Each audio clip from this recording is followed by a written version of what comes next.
Hello and welcome back to the channel. In today's news, we will be sharing an important update about the individuals who were celebrities and passed away today on Monday, 24th July 2023.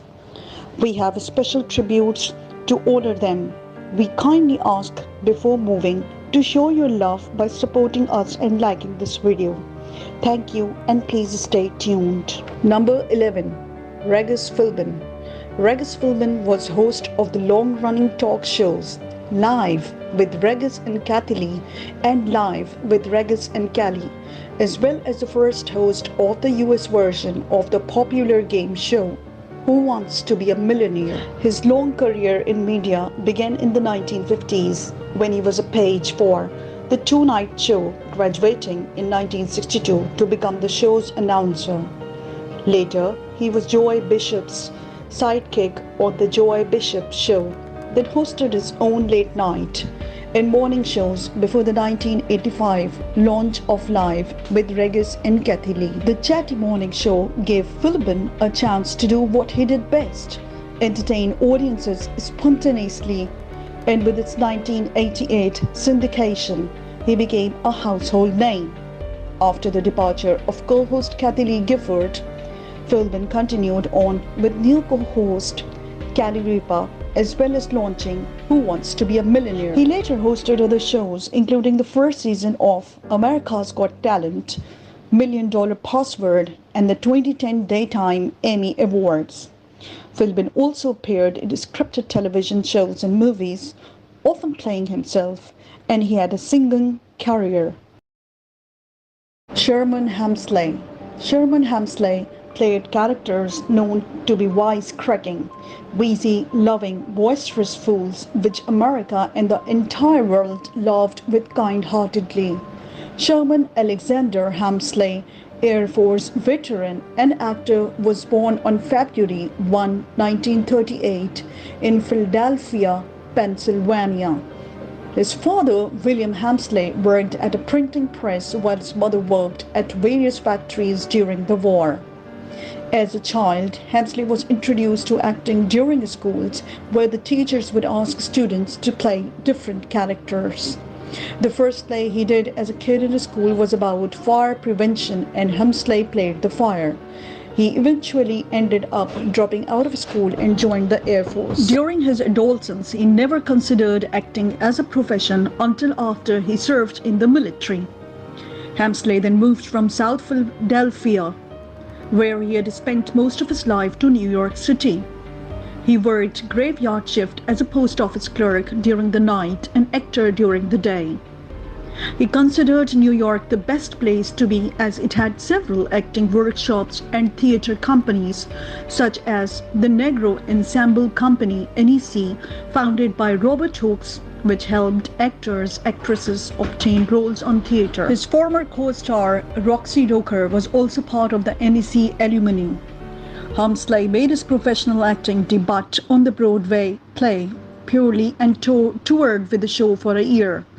In 1971, while on tour for Purely, he received a call from producer, creator, writer Norman Lear.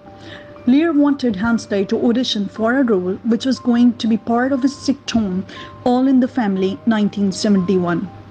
Due to his commitment to the Purely project, Hemsley declined the role. Norman Lear said he would have the role open for him, and Hemsley joined the cast 2 years later. Hemsley and co-star Isabel Sanford were chosen to do a spin-off the show All in the Family, called The Jeffersons, 1975. Despite the age difference between Hemsley and Sanford, 20 years apart, many describe their on-screen marriage as truly hilarious. Hemsley was nominated for a Golden Globe for his outstanding performance as George Jefferson.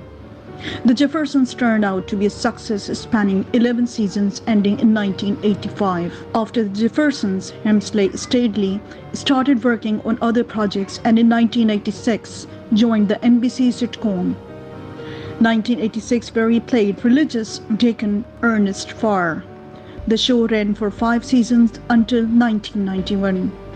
Hemsley then made his debut as a voice actor as part of the ABC Live Action series Dinosaurs 1991. Hemsley played Bradley P. Richfield, Earl's cruel boss. The show ran successfully for 4 seasons. In 1997, the remaining cast of The Jeffersons had a reunion on the Rolanda talk show, still having the same charm they did decades ago. Isabel Sanford and Sherman Hemsley made television guest appearances together on well-known television programs such as The Fresh Prince of Bel-Air 1990 and were in commercials for The Gap, Old Navy and Danny's. Hemsley and Mola guest starred on the TBS show House of Pain 2006 and 2011. Sherman Hemsley will be remembered as an actor who was on shows that addressed serious issues, but also one who brought laughter into homes every week. May his soul rest in peace.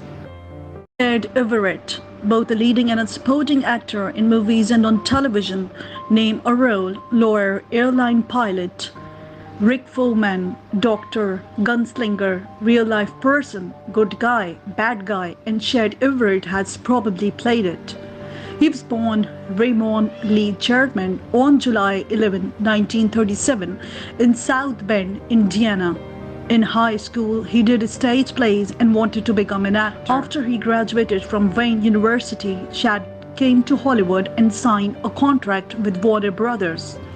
He first became known playing a deputy in the short-lived television series The Dakotas 1962, but acted in a number of supporting roles such as Get Yourself a College Girl 1964 and Made in Paris 1966, and played the title role in Johnny Tiger 1966 and Return of the Gunfighter 1966. He was probably best known for a 7-year run as Dr. Joe Gannon in the television series Medical Center 1969, which earned him 2 Golden Globe nominations. After Medical Center was cancelled, Chad starred in the miniseries Centennial 1978 and played the title role in Haggard 1980. In the early 80s, Chad was in television films including The Intruder Within 1981 and did a number of guest appearances on The Love Boat 1977 and Murder, She Wrote 1984.